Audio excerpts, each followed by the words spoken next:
You're listening to the Huddle Up Podcast with Chad Jensen and Zack Kelberman.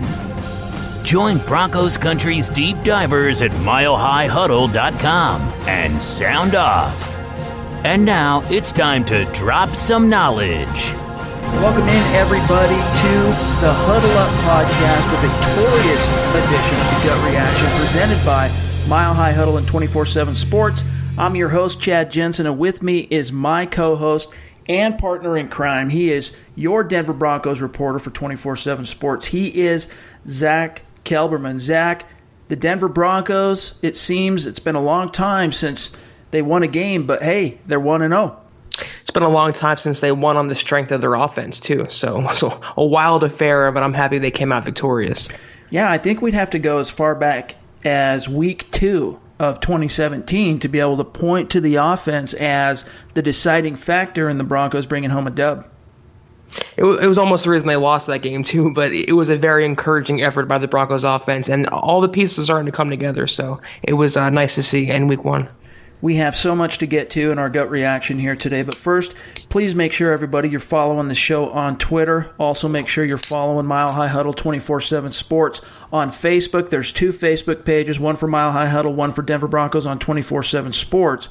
And also, if you haven't done this, take some time wherever you listen to the show. I don't care if it's iTunes, Stitcher, iHeart, YouTube, Google Play, Spreaker, what else? Spotify. Take some time, leave a creative review, rate the show. It's absolutely vital and important. If you love us, take some time, leave a review. We also love hearing your thoughts on how we're doing on the show. Also, one last piece of quick business before we dive into Broncos Seahawks. We got to say thank you to our sponsor, Audible. You guys go out and get a free audiobook download and a 30-day free trial at audibletrial.com/huddleup. There's over 180,000 different titles that you can choose from.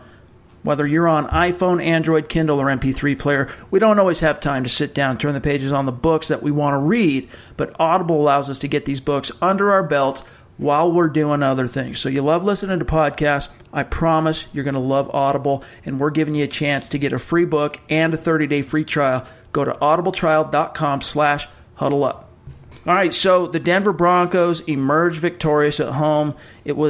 There's some questionable moments there. It was in doubt for a minute late in the game, but the Broncos win 27-24. And I think the first thing we got to talk about here today, Zach, is Case Keenum, the gunslinger.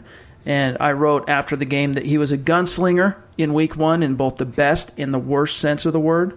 He finished with an impressive stat line except for the interceptions. If we go and look, Keenum finished 25 of 39 for 329 yards, 3 picks, 3 touchdowns, a rating of 84.2. What was your immediate takeaways and your analysis on Case Keenum in his official Broncos debut? It was weird because on one series you'd see exactly why the Broncos handed him $36 million, and the next series you wonder if he was any better than Trevor Siemian with the mistakes that he was making.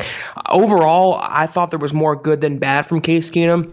And they really didn't hire him to be a gunslinger. They didn't give him that money to be a gunslinger. That's not his mentality. That's not his game. They wanted him to manage the game, to be a game manager. And he managed it, and he almost gave it away. So I like what I saw from him. But those interceptions, especially the last one, were just terrible reads, terrible decisions. And he cannot make those throws. They're paying him a lot of money, and they need more from that. They almost gave away the game. But fortunately, he ended up winning that game with that touchdown to Demaryius Thomas. The one thing I'll say, I mean, there was a lot of things about Keenum's performance that I loved.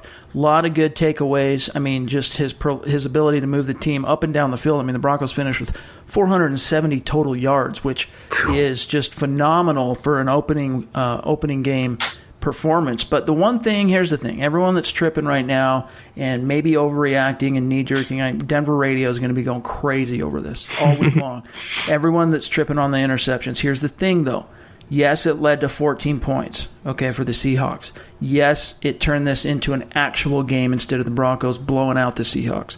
But every time Keenum was tested, he responded. So he'd throw a pick, and instead of coming back on that next possession where the Seahawks would score, for example, he didn't go into a shell. He battened down the hatches, buckled down, and freaking got after it, moved the Broncos. In fact, you brought up that touchdown that gave the Broncos their ultimate lead that they did not relinquish to Demaryius Thomas. And I think the television broadcast did a great job of pointing this out, but Keenum was just coming off another interception, a bad one, and on that touchdown to Thomas, he threw it late, which required Thomas to kind of do some acrobatic stuff there, but he threaded the needle through some traffic. So that's the one thing I like is Zach, is that Case Keenum responded to adversity. Let me just say on that drive that you're talking about, and I agree that he didn't go into a shell, and that's what you saw with Simeon and Osweiler and Lynch the last couple of years.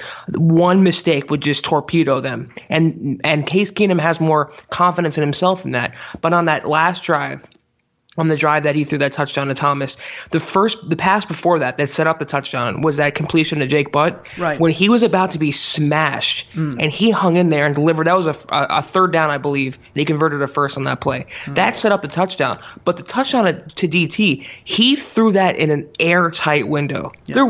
I don't know how it got past the defender, but there was no room for error with that throw. And I came away believing, like, yeah, this is the right man for the job. Yeah, he is earning his money. And I was very impressed by the way he was resilient and he battled back from those turnovers. So I give him a lot of credit. Yeah, that's a good point, because that pass to Butt, man, he was under pressure and he stood tall, and just like Mike Zimmer said, shows those big balls of his taking the shot as he delivered the pass to Butt. But I think overall, one thing you got to keep in mind too is that it's a new quarterback in a new city with new players and receivers around him, and there was going to be some rust. There was going to be some miscommunications. I mean, this is not an offense that's been playing with the same quarterback for years and years. Like, for example, even in Seattle or Green Bay or New Orleans or LA Chargers. I mean, there's some new pieces here that the Broncos have stitched together, so there's going to be some hiccups. It's to be expected. That first pick, I think with Keenum, that was more of a miscue on Demaryius Thomas.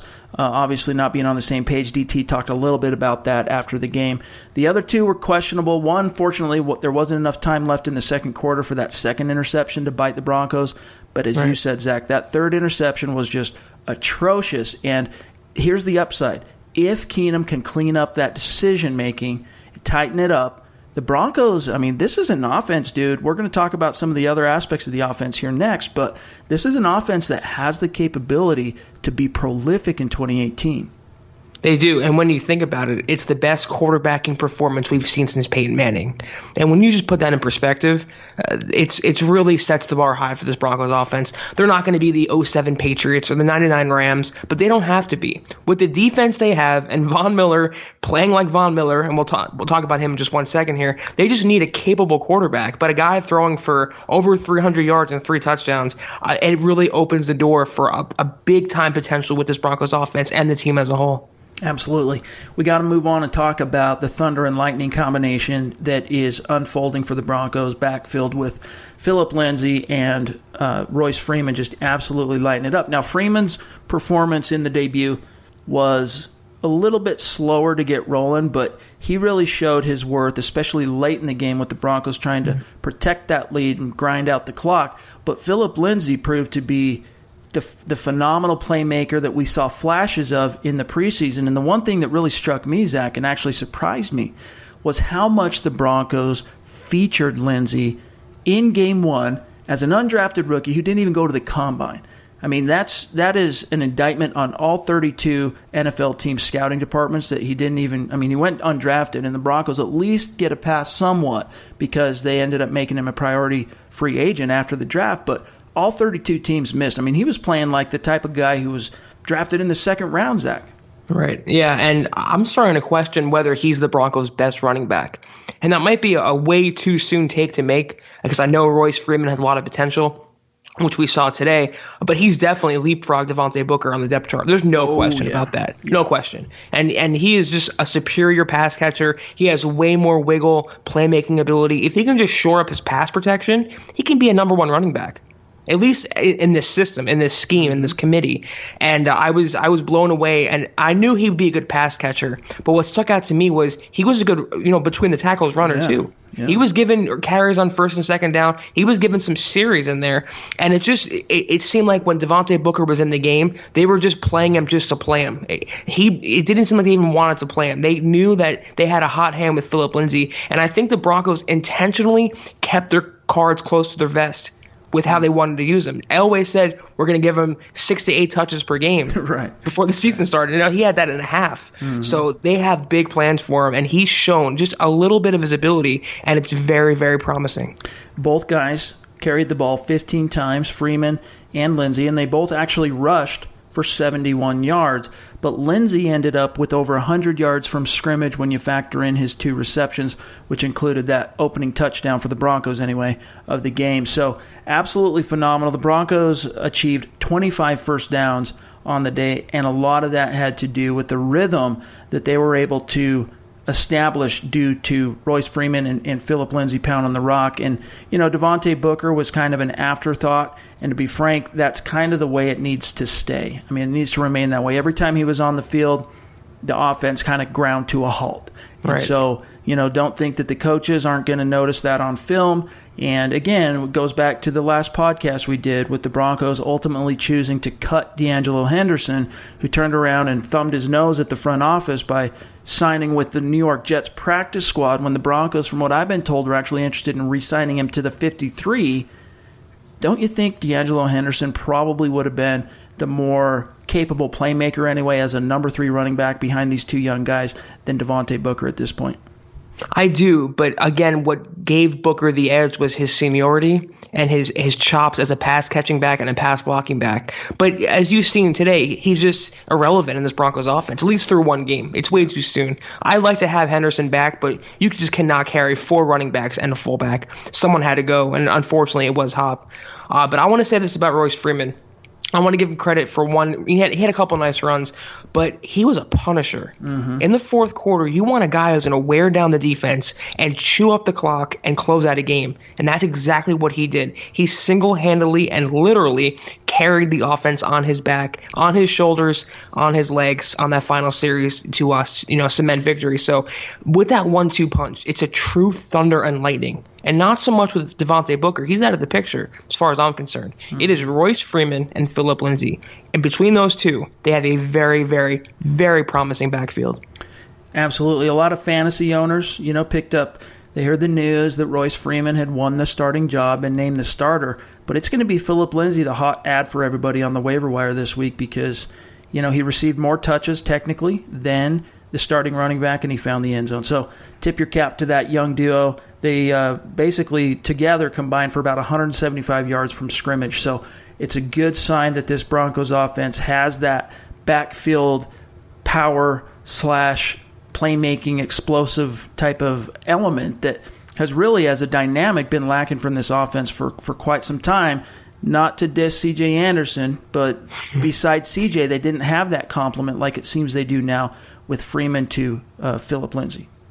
How cool is it, though, for Philip Lindsay to be a native of Colorado, or an Aurora native? He went to Colorado. He was a standout there. He made the Broncos as an undrafted free agent. He made the final roster. He received his childhood idol's blessing, Terrell Davis, to wear his number, and he goes out and scores the Broncos' first touchdown of the regular season. It's just a true Cinderella story that not even Hollywood can script. So a ton of praise for him, a ton of credit for him, and I'm happy to see him succeeding because he is a really, really good player.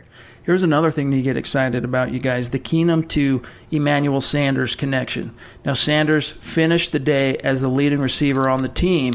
Here's what really struck me, Zach, is he had 11 targets, Sanders. He hauled in all but one of them, 10 receptions for 135 yards and a touchdown. Plus, just overall, he was a phenomenal asset to this team, a feather in the cap for Case Keenum. And clearly, up to this point, Sanders is that emotional security blanket, I think, for Case Keenum. But one last thing I want to mention before I serve this back over to you is Sanders finished with 11 targets and 10 receptions. DT finished with 10 targets, but he only hauled in 6. We're going to talk more about DT in the mailbag, but he had a couple of drops too. So at least that connection has been established between Keenum and Sanders. Of all the things that we saw today, the Sanders and Keenum connection was the least surprising to me. In my Facebook Live before the game, I said, if you have Emmanuel Sanders, go start him right now. Because all we saw in the summer, all we saw in training camp and the preseason was that Keenum and Sanders connection taking hold. They have tangible chemistry that was built with the QB camp that Keenum hosted in June and the training camp practices they hung together. It is obvious to me that Emmanuel Sanders is the number one receiver in this offense. I don't think it's even close anymore. And I can even argue that Thomas could fall to number 3 behind Courtland Sutton. I think, Keenum and Sutton have more chemistry than Thomas does. That's not taking anything away from Demaryius. Good player. He had some struggles today. But Emmanuel, you saw his playmaking ability, and this is a guy who questioned his love for the game last year. He openly admitted that he did not know if he loved football anymore. And part of that was because of his injuries. Part of that was because of the Broncos' record. But a big part of that was because of the Broncos' struggles at quarterback. He was tired of the revolving door. He wanted a true veteran, a true number one to come in, and he was so excited to have an opportunity to work with a veteran like Case Keenum, and you can see what they've built already. He is going to lead the Broncos in receiving, and it's not going to be close. I think he'll have well over 1,000. I think he'll have 10 touchdowns this year. It could be a Pro Bowl season for Emmanuel Sanders. To their credit, both guys, DT's performance was a little bit more uneven than Sanders, but they both found the end zone, helped their team when the chips were down. Now, the other thing we got to talk about when it comes to the offense was that offensive line. And I wrote, we've been talking about it on the podcast all summer. We saw Valdir not allow a single pressure through the preseason. I wrote a piece, I think it was Friday night, might have been Saturday, talking about how don't sleep, or could we be sleeping on the Broncos offensive line? And I tell you what, they sure established themselves with authority in week 1. Not only did they blast open over 100 yards rushing for the running backs, but Case Keenum he had all day to throw, by and large, for most of the day. There was a few exceptions when Seattle dialed up the blitz or ran some different stunts, but Keenum ultimately was sacked just once. I think you got to really tip your cap to this offensive line. Garrett Bowles played a really solid game. Valdir played solid. The edges at this point, Zach, seem to be bolstered, and really the lapses seem to come from the interior, which is where we probably least expected it before the season started. I give a lot of credit to Valdir. I saw a few pancakes and run blocking, and that's not even his forte. He's a better pass protector. But like you said, Keenum, his jersey was mostly clean. On that touchdown to Sanders, it was a play fake out of shotgun. And he had all the time in the world for Sanders to break open the middle and find him. And it was encouraging not only for a Broncos quarterback to get time, but to step up and make the right read on that throw. But Valdir has been a breath of fresh air. Broncos fans and the Broncos team is so used to having Donald Stevenson, Menelik Watson, Billy Turner, Alan Barber, those, lessers starting at right tackle. And when you have a Valdir player who's a top 20 tackle when healthy, they got a real good value in him when they traded for him. Garrett Bowles, I've been saying this all offseason, the biggest thing they could have done for him was put Ron O'Leary back at left guard. That has stabilized him to have a Pro Bowl caliber player working right next to him. And he was very good today. And they're expecting a sophomore rebound from Garrett Bowles. So I don't have many complaints with the Broncos O-line. They held up in pass protection for Keenum. They opened enough holes in the running game. It was an A in my book. Yeah. The thing with Bowles is if you look across the offensive line, you got question marks with Bowles. This is preseason, before the season started type of concerns. You got issues with Bowles because of the penalties and him still being relatively inexperienced. And then you got complete question marks really with Connor McGovern as a first-time, full-time starter. But really, if you look across the line, you got Ron Larry, Pro Bowl caliber last year at left guard, Matt Paradis, a top 5 center in the league, and Valdir, when healthy, as you said, one of the top tackles in the NFL. What could really take this offensive line from an underrated, solid unit to one of the better units in the NFL is Garrett Bowles actually capitalizing on his first-round talent and capabilities. That could just launch this unit into the stratosphere. And if you go back and look at his performance in the 2017 NFL Scouting Combine, the way he just rocketed up draft boards for NFL teams with his athletic testing, he was just unbelievable.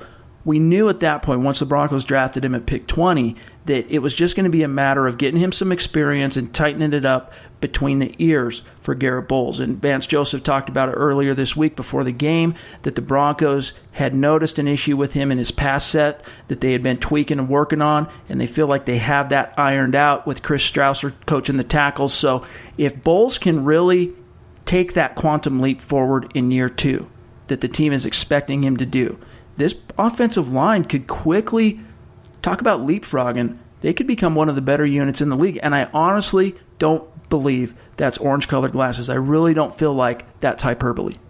No, and a lot of Broncos fans during the summer and spring and preseason, they still had questions about the offensive line. I got so many questions on my Facebook Live and on Twitter about, is the Broncos offensive line still a weakness? Have they improved at all? And I don't see how you can look at that front five and not see an improvement. Now you're seeing it on the field, but just on paper alone. If Connor McGovern is your weakest link, they're in pretty good shape. When you've had people like Stevenson and Menelik Watson, Max Garcia starting, but like you said, I fully agree with you. If Bowles gets it together, and he even shows half of his first round potential, because he didn't show much last year, they can be a top 15, maybe even top 10 offensive line in the NFL, and it can go from a weak point to a strength on this team. Right, and that's the last thing on offense. They get that O-line working. I mean, you're talking about a playoff caliber team.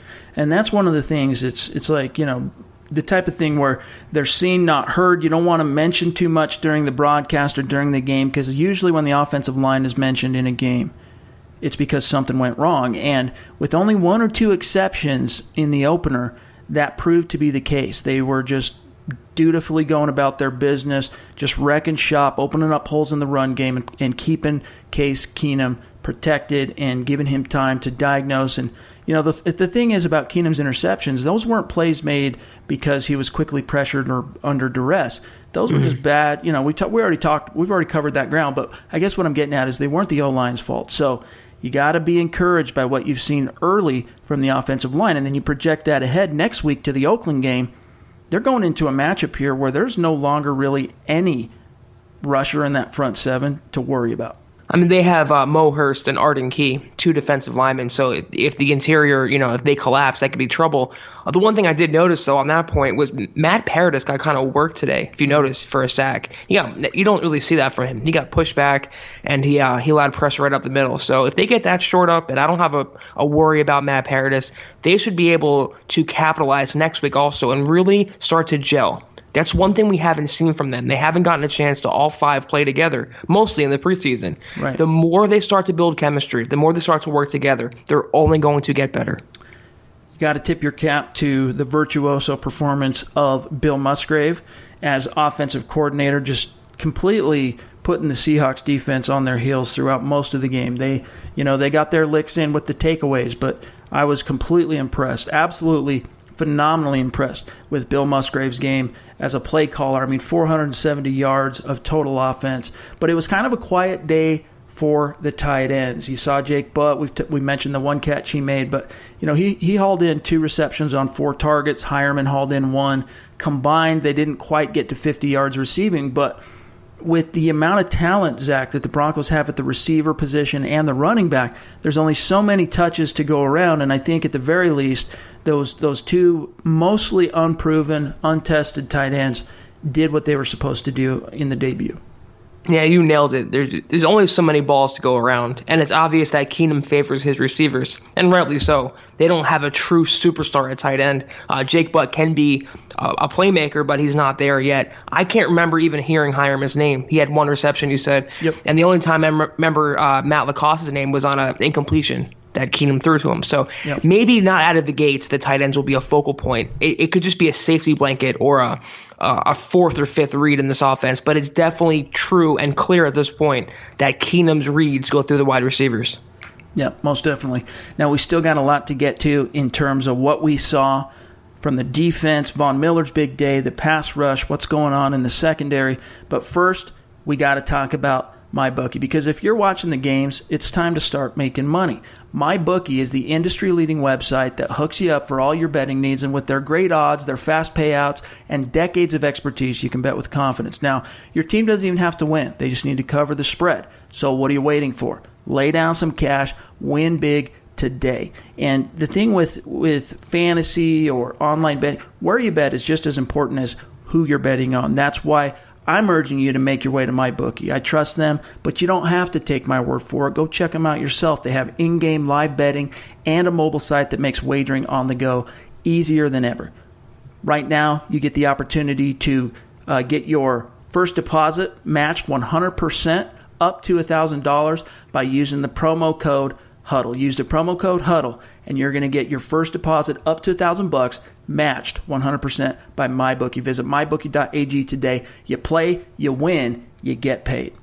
All right, so this Broncos defense, talk about an uneven performance. It was mostly good, Zach. I mean, there's a lot to talk about here today, but there were certainly some lapses, some poor communication, and on the back end of the defense in particular. I think the cornerbacks held their own. I was impressed overall with the corners. A couple of spots, Bradley Roby getting posterized by the running back there where he got leapt over. But I think from a coverage perspective, with just a couple of exceptions, the cornerbacks mostly held up. It was the back end. It was the safeties between poor tackling at the second level, especially in the first half, and allowing guys to get behind them. That was my biggest bone to pick with the Broncos defense. Justin Simmons and Darian Stewart got to step it up, and I got to say I'm a little bit disappointed in Justin Simmons. He got the pick, which somewhat made up for his lapses throughout the rest of the game. This is a guy that we both talked about as being possibly a dark horse candidate for the Pro Bowl in 2018. He's going to have to play a heck of a lot better for that to even be a conversation this year. On that long touchdown to Lockett, I believe, it was Simmons that's supposed to have over-the-top help to Chris Harris Jr., That's right. and he was nowhere to be found. I was nervous in the preseason with the Broncos secondary, and I thought, okay, it's just preseason. They're just playing vanilla, no game planning, but it's really starting time to get concerned now. Because this is not a Seattle team that had loads of offensive weapons. True. Their top two were Lockett and 50-year-old Brandon Marshall, who caught a touchdown over Bradley Roby. Right. So they had some miscues there, and it falls on, I think, Vance Joseph and Joe Woods, both are former secondary coaches. They have to fix these lapses. This is a secondary that still has talent. You still have Chris Harris Jr. Justin Simmons has Pro Bowl potential. Bradley Roby was a first-round pick. Darian Stewart was a once good player. But they have to put it all together. And to me, the best cornerback on the field today was Pac-Man Jones. Mm-hmm. It was surprising to me. And he's definitely, I think, the number 3 now. I think he leapfrogged Tremaine Brock. They have to fix those coverage issues. They play Amari Cooper next week, Jordy Nelson next week. Those are better receivers than the Seahawks had to offer. Yep. They cannot allow these coverage issues to take hold. It's going to torpedo their defense. And honestly, their run defense wasn't that spectacular to me either. They had a couple miscues there, and you saw it in the preseason too. So I think the offense as a whole was better than the defense, except for Von Miller. I mean, that's just Von Miller. He's his own entity. But the pass defense, it's starting to get worrisome for sure. Yeah, there was a couple of squirt throughs the line in the rushing game, but the Broncos held the Seahawks to 64 yards on the ground, and if they can do that week in and week out, they'll finish as the number 1 rushing defense in the NFL. But the thing is, as you said about the passing game, I'm tired of hearing the coaches talk about questionable communication on the back end, about guys just needing to have more live bullet experience to get their communication down. We've been hearing that now from Joe Woods for going on a year. It's been a year now. And at some point, look, we're not. Last year was understandable early on because you went from Justin Simmons being expected to be the number 3 coming in the big nickel to all of a sudden being thrust into starting action when TJ Ward was cut on the doorstep of the season. It's a little bit more understandable at that point for Simmons and Stewart to not quite be on the same page together, and for Simmons to not necessarily be on the same page with all of the coverage schemes in his cornerbacks.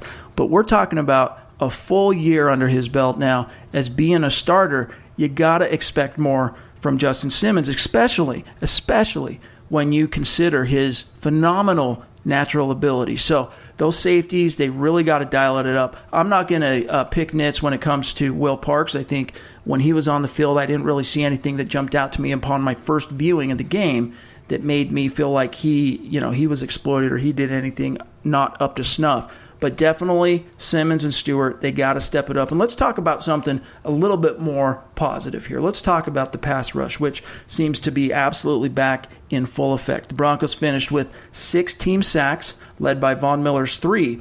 And we've talked about it on the podcast many times. If you go back the last 3 years, in 2017, the Broncos finished with 33 sacks. The year before that, 42 sacks. The year before that, in 2015, where they led the league in sacks, they had 52. So each year since the Super Bowl winning season, the Broncos' pass rush has steadily declined. But it's now looking like It's back in full effect. A lot of the personnel moves that have been made are going to help in that regard, but especially, as you tweeted out during the game, Von Miller, he's on pace to get close to 50 sacks if he keeps this up. Yeah, I mean, it would be incredible. He's aiming for 30, and he's already, a tenth of the way there. So he's just, what more could you say about Von Miller? Honestly, what other superlatives could you use to describe his performance? He's just an all-world player, the best pass rusher in the NFL, and it helps having a bookend like Bradley Chubb, who, even though he's a rookie, he still garners attention from offensive lines. He's still blocked with an eye on him, and it freed up Von Miller to do what he does best, and that's get after the quarterback. It's not easy to sack Russell Wilson. He talked about it all week. He said Russell Wilson's elite, his scrambling ability. A couple times, though, Russell Wilson went right into Von Miller's lap. So the pass rush was back. It was encouraging that Shaq Barrett had a sack. Even Chris Harris Jr. had a sack. Yep. They were just back to their orange rush defense. It was shades of 2015, and they need to be the strength. Not so much the pass defense anymore, that pass rush. And they got good push also. Shelby Harris had a pressure. They're getting good push from the defensive line, so it was very encouraging. And Von is just going to be Von. I hope he does hit 30 because he's well on his way. Yeah, I mean, Chubb, it was, I think, a mostly good debut as, the number 5 overall pick, being a rookie. He had a half sack on his first snap. He and Darian Stewart shared a sack there. But there was, on the first touchdown, you could tell, and you've harped on this quite a bit, Zach, over the last few months, the difference between playing defensive end with your hand in the dirt and stand-up outside linebacker. Sometimes you're going to be asked to go into coverage and to be able to diagnose coverages and routes. And in this case, on that first touchdown, if you go back and watch it, Chubb had the coverage of that tight end that was able to kind of, at first it looked like he was staying in the block, then he kind of faded, squirted out, and Chubb was late to respond. And, the Broncos didn't do a good job on the back end of being there to cover that zone as far as the secondary, but you saw Chubb get worked in a one-on-one situation, and I think that was a play designed specifically by the Seahawks to expose Bradley Chubb's inexperience playing outside linebacker. Well, let me ask you, why was Chubb even in coverage? Why would you have him in that position? Well, you drafted a linebacker in Josie Jewell to handle those responsibilities.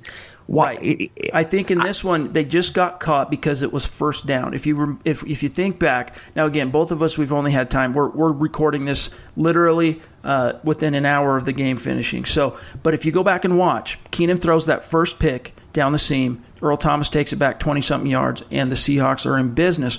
It's first down, so the Broncos are in base defense. And it just so happened on that play that the coverage that Joe Woods called for Bradley Chubb taking the tight end, and he just got fooled. He got fooled. He kept his eyes on the quarterback, and if you think about it from Bradley Chubb's perspective, he was handed a tall task for his NFL debut. He had to walk the razor's edge of applying pressure to Wilson, constantly having your eye on him, containing him, plus in those few times you're asked to, doing a little coverage. There were a few times, though, he got caught, and that leads me to believe that it was a scheme, game plan, not just he got fooled once. I just do not like having him in coverage because it's one more responsibility. Right. As you just alluded to, he has so much stuff already on his plate.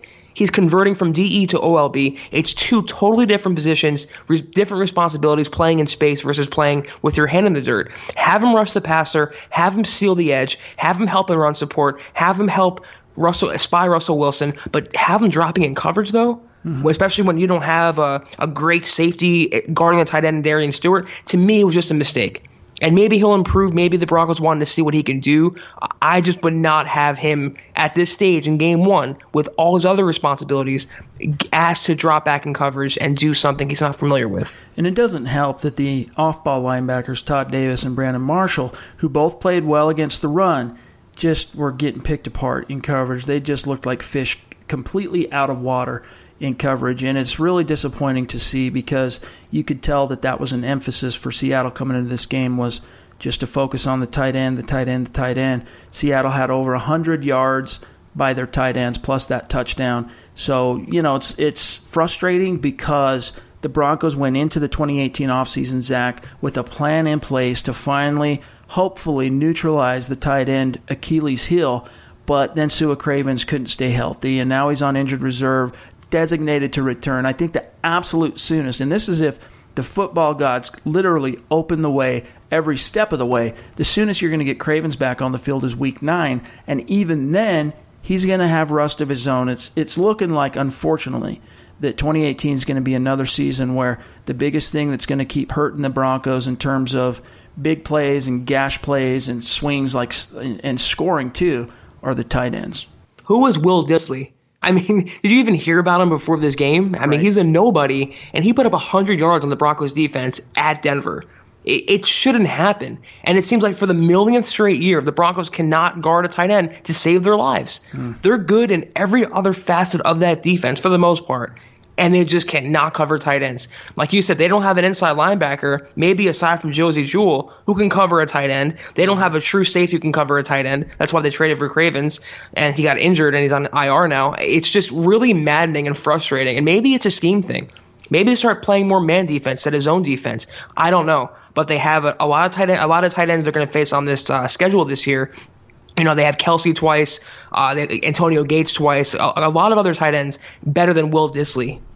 And they need to get that area of weakness shored up because it's going to kill them over and over and over again. I mean, if we were talking about the Broncos giving up a hundo and a touchdown to Travis Kelce, you could at least understand that. If they're giving it up to one of the top tight ends in the league, but we're talking about a couple of guys who are no names. I mean, it's embarrassing. It really is. Now, the flip side of this coin, as I was writing out the 5 things we learned piece immediately following the game, you know, I kind of started, giving Joe Woods a little bit of a break because. And I don't know if he deserves it, but the reason I started giving him a break is because the tight end issue is an issue league-wide. I mean, all teams have struggled with the proliferation of the pass-catching tight end, but then you still got to bring it back to Denver and Joe Woods' individual accountability because it's been an issue in Denver dating actually even back farther than Joe Woods' time as defensive coordinator. I mean, it goes back to even Jack Del Rio's time. So it's just another thorn in the side, and as you said, if they don't have an individual safety or linebacker who can match up one-on-one with these guys, they're going to have to come up with more creative ways from a coverage perspective, from a collective perspective, to try and at least minimize what these tight ends can do to them. Vance loves to say that players play and coaches coach. Well, it's obvious that the players are struggling right now, so the coaches should make up for it. They have to find a way to scheme a solution to these tight end issues. They just have to do it. It's why they're getting paid. Like I said, Woods and Joseph were both former secondary coaches. Between the two, they should have a plan in place to help offset the damage being done by tight ends. It's just inexcusable, honestly. There's enough talent on that defense as a whole to not allow Will Dissly to get 100 yards and a touchdown. Yep, absolutely. And we still have a lot to get to. We're going to diagnose a bad take. We are going to talk about who needs to step it up and, of course, get to some of your questions here in the Mile High Mailbag. But first, we got to talk about sponsor of today's show, Lightstream. Now listen to me, you guys. Have you ever looked at your credit card statement and been shocked by the interest rate? Did you know that you could actually roll all of your credit card debt into one monthly payment at a lower fixed interest rate? I mean, as someone who just went through the process of paying off what little debt I had, consumer debt, through a mortgage process, I just sold a house over the summer. I understand how this can really kill you. I mean, interest rate compounds, and it can add up and get you. But Lightstream offers credit card consolidation loans from 5.89% APR with autopay. Okay, that's lower than the average credit card interest rate, which is typically over 18% APR. You can get a loan from $5,000 to up to $100,000, and you can even get your funds as soon as the very day that you apply. It can be that quick. Lightstream believes that people with good credit, you deserve a great interest rate and no fees. And here's a fun fact, too, with Lightstream. They plant a tree with every single loan that they fund. So we're trying to save the earth, right? We're trying to stop the earth from cataclysmic climate change. Lightstream's doing their part, too, by planting a tree with every single loan they fund. Now, our listeners will get a special discount on top of Lightstream's already low rates. The only way to get this discount is to go to lightstream.com/huddleup. That's lightstream.com/huddleup. And you can get the discount that you need to consolidate all your consumer debt that's dragging you down into one payment and get the absolute best APR interest rate possible. Again, That is lightstream.com/huddleup. Subject to credit card approval. Rate includes 0.50% autopay discount. Terms and conditions apply, and offers are subject to change without notice. Visit lightstream.com/huddleup for more information. Gotta love Lightstream. So stoked that those guys came to the table wanting to sponsor the show, because it's a phenomenal service and an opportunity, because consumer debt is brutal in this country. So do yourself a favor and consolidate that into one payment with a smaller interest rate. All right, so let's move on to, it's been a while since we rolled out this segment, diagnosing a bad take, but I had one that popped up across my Twitter feed during the game, Zach, that I want to get out here and talk about.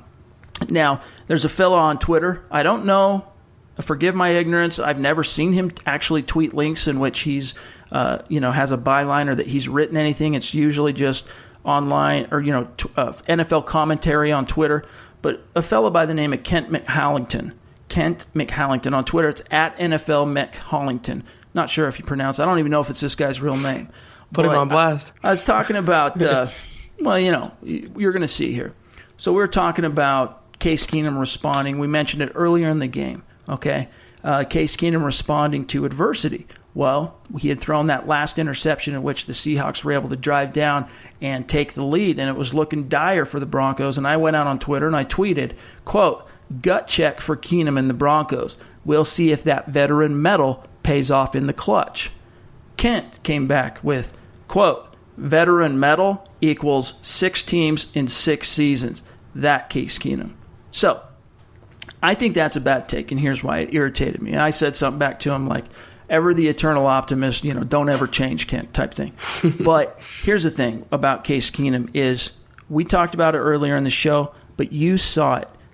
Here's what separates, one of the things that separates inexperience, ineptitude that we've seen from the quarterback position in Denver for the last couple of years from what you saw on Sunday. And yes, Kent, it comes down to veteran mettle. When the chips were down, did Keenum respond? Yes or no? The answer is absolutely. And that's what, Zach, completely separates the average quarterbacks from the good to the great, is when it matters most, when the chips are down, when you're backed into a corner, when you just got clocked in the jaw, do you get up and keep swinging? And Case Keenum responded to the bell on Sunday. I think the title you're looking for is Twitter troll. No bylines necessary. That's what it's doing. That's the only purpose. It seems like this tweet is just to stoke the fires. And if you're talking about a journeyman, if you're making fun of him for being a journeyman and having so many teams, look at Ryan Fitzpatrick. Mm-hmm. No one wanted him. He's with the Bucs now. They hung 48 on New Orleans today at New Orleans in a victory. Mm-hmm. Josh McCown a few years ago, he had a good season with the Jets, another journeyman. That doesn't matter. A lot of quarterbacks change teams until they find the one that's right for them. And he just did not get his break. I'm not trying to excuse him. He's not Peyton Manning. He's not Aaron Rodgers, Tom Brady. But he is a capable quarterback. That's why he came within one game of a Super Bowl last year, and he got a big contract. And it wasn't even a huge contract. So I don't put any stock into the fact that he's had 6 teams, and that's why he doesn't have any metal. Mm-hmm. He has metal because he showed that he has metal. He came back, and he responded. When, like you said, when the chips were down and it was looking bleak, he didn't go into a shell. His confidence never wavered. He stepped up literally in the pocket and moved the ball down the field and got them in the end zone and got a victory. So that's the medal I look for, not what's on his resume. That's what you got to hang your hat on. And he kept his guys believing. That was another thing that I wrote about before the game is, when things go sideways early in games, how does this version of the Broncos respond? Because last year we saw their what's go in the dirt. They'd hang their heads. Here we go again, hands on hips, looking at their cleats, and it would just pile up. If something happened like that early in the game, like it did on Sunday, with Keenum throwing that first pick down the seam and then the Seahawks immediately turn it into 7 points, the 2017 Broncos would have gone in the tank. It would have been virtually impossible for them to come back, but not this team. And that happened throughout the game. As frustrating as it was to see those setbacks and those interceptions, each and every time the Broncos, under Case Keenum's leadership, found a way to respond. So, 6 teams, 6 seasons. here's the thing you got to keep in mind with that in regards to Case Keenum. Give him a little bit of a break. The guy went undrafted, and guys who go undrafted, they don't have any of that credit built up in the bank that first-rounders like Paxton Lynch, who get 3 years of swinging and missing, swinging and missing, swinging and missing.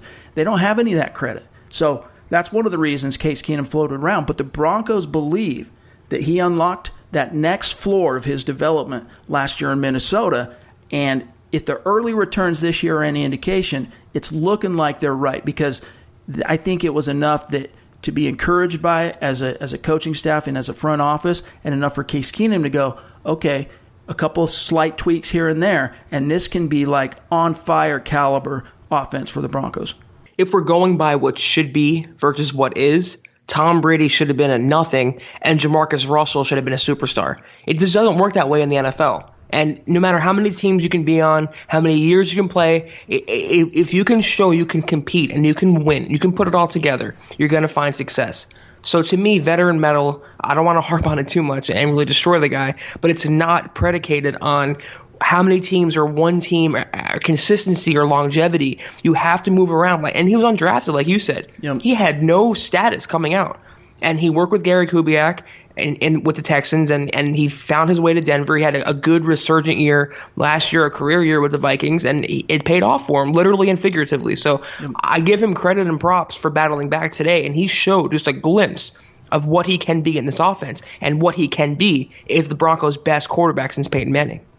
Kent, last thing I'll say on this, 470 yards, total yards, over 300 passing, 3 touchdowns, 27 points in the W. What more can you ask for Case Keenum in his Broncos debut? All right, 2 more segments, and we're out of here. First, it's time. We haven't done this for a while. It's been a while. I don't even think that you and I have done it together, Zach, since we've been podcasting as a duo here. But it's time for Step Yo Game Up. That time each and every week when we got to point the spotlight into one of those nooks and crannies on the Broncos roster, somebody that has to step it up. And I think today, Zach and I went back and forth on this, but ultimately we came to the realization that it has to be Demaryius Thomas, because you saw how impactful he can be when he actually executes and does what he's supposed to do, just by that a couple of first down receptions he made and that touchdown late that gave Denver the lead that they would not relinquish. But the drops, Zach, that's why people get so frustrated with Demaryius Thomas, is he giveth and he taketh away. He gave his haters so much more ammo today with those drops. And that brutal first quarter when he had a penalty and drops, and it was just a disaster. Yep. I can't remember a worse start for Demaryius Thomas. And he needs to step his game up because he's the highest paid receiver on this team. Over $12 million in a salary cap number. He wants to be the number one. He's the homegrown guy there, and he can't catch the ball. He has to learn how to just make those simple plays for the team and not hurt them. So he needs to step his game up, or else he can't risk falling behind Courtland Sutton. He's already behind Emmanuel Sanders as far as I'm concerned on the depth chart, and Sutton was drafted to take his place. He's his long-term successor, and the transition, the changing of the guard could happen sooner than later. Yep. He has to step up. He has to, be the number one. Be this big body possession receiver, and you can't be a possession receiver if you can't make possessions. So he needs a better game. He needs a rebound performance. It was not acceptable, even with that touchdown today. I think he's got to shave the mustache, goatee, Fu Manchu, whatever you call it. I think that's what's dragged his game down. The football gods aren't digging that. I think it's time for him to go back to, if you're going to have a little on the chin maybe or some sideburns, but I don't know, Zach. I don't think this stash is fitting him, and that might be. You watch Major League and different sports movies. Guys get into slumps. They look for any kind of superstitious sign that might lead them to reverse the slump. Maybe that's it for DT. Maybe it's the vegan diet. That could be it. But DT, you got to step your game up, dude. Step it up. Now, before we get out of here, we got to take a peek inside the Mile High mailbag, because Zach and I are your football priests, and we're here to offer absolution and answers to your burning Broncos questions each and every week. And our first question comes from Terry Rigg. We're running short on time, so we're going to do a couple questions today from the mailbag. But Terry's question is, Zach, we know it was a coach's decision, but why was DeMarcus Walker inactive? Denver's second-round pick from 2017, who everyone's been geeked up and excited about taking a quantum leap forward this year. I hated this. I was not happy at all that he was inactive. And I understand it was probably game plan specific. They want to go with 5 defensive linemen.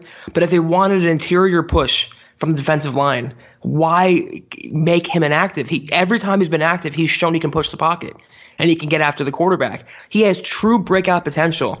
And they finally moved him back to defensive end from OLB, his natural position.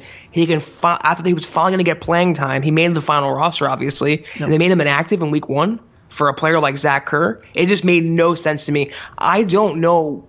I'm assuming it was because of the game plan called for it. And I would look for him to be active against the Raiders next week because Carr is a pocket passer. Yep. Maybe it was just all about quarterbacks. I did not like it, though. He needs to be on the field. Let him shine. Let him thrive. He needs chances to play and to prove that he was a good second-round pick. Yeah. I mean, I think you're right. I think it did have something to do with the Broncos not quite trusting him with his level of inexperience with a quarterback as savvy and just hard to get a beat on as Russell Wilson. But I think the other thing you got to keep in mind too, Terry, is that if you are a player lower on the depth chart and you're not an immediate impact player or a starter and you don't play special teams, you're going to be one of those guys that's on the bubble of being inactive each and every week. Now, the Broncos sat down one of their 6 off-ball linebackers in Alexander Johnson, formerly known as A.J. Johnson, but they still dressed 5, and the reason why is special teams. And I agree with you. I don't think DeMarcus Walker will be inactive next week because it's not really that moving target that Russell Wilson, that type of task in front of him. It's going to be Derek Carr in the pocket, tee off, get after him. Yeah, and I hope he's active. I hope he's playing because, he, like I said, he has true breakout potential, just like Shelby Harris last year. They need someone to push the pocket. You saw what happens when they push the pocket against the Seahawks. It allows the outside linebackers to shine, and he needs to be on the field. So I'm looking for him to be active next week, and maybe even in spite of a inside linebacker or two. They don't need to carry 6. They shouldn't even dress 5, but that's another story for another day. Absolutely. So look for him to come back next week. Hopefully it's just a temporary setback for him on his mission of having that quantum leap forward in his second year as a pro. But last question, and then we're going to get out of here from David just because we're running short. We're coming close on an hour. We like to try and keep it to that hour point.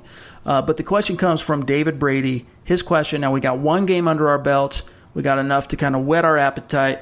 It was enough to kind of, not necessarily make some far-reaching conclusions, but enough gleanings to have some real takeaways. And I think it's enough to kind of project a little bit more in a more educated sense what to expect this season. So with that being said, David's question is, do the Broncos have what it takes to be on top in the AFC West and go on to win the AFC? And Zach, is VJ the man to do it?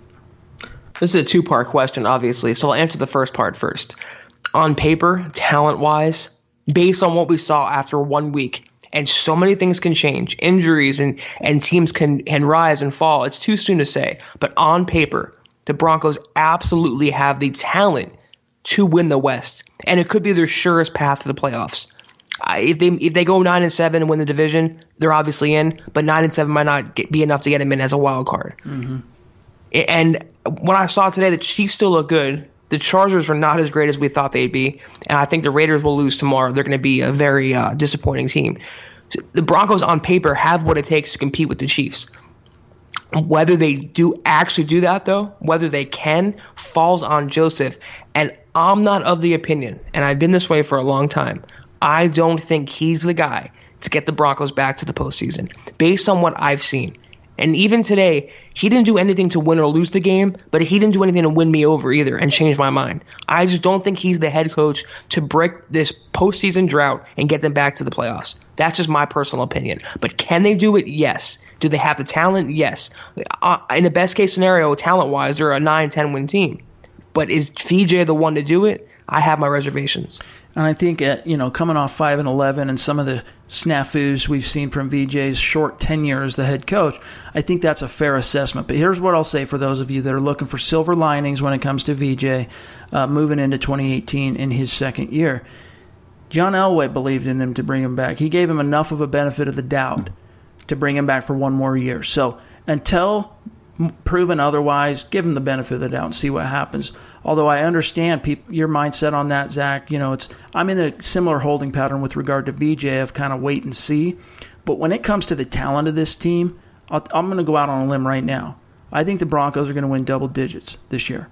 Okay. Wow. Now, if you go back in time to last year, they come off a nail biter, beating the Chargers in Week 1. It took a blocked field goal from Shelby Harris to get it done, and then they go on to finish 3-1 in the first quarter of the season.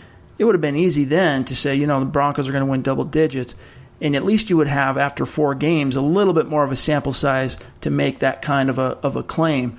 But I saw enough talent on that field to be very impressed. I think they can win double digits this year. It's just a matter of shoring up some of these mental lapses, and a lot of it comes down to just guys getting more time playing together on offense with Case Keenum. And I think you're going to see a Broncos team that legitimately has the potential to finish in the top 10 on both offense and defense. And you mentioned it. The Chargers, everyone was crowning the Chargers before the season started as the team to beat in the AFC West. And who knows, maybe they'll go on, they'll lose 5 of their first 6 and go on to win, most of their remaining games and put themselves at least in the conversation, and then they'll probably fall short. That's what the Chargers do each and every year.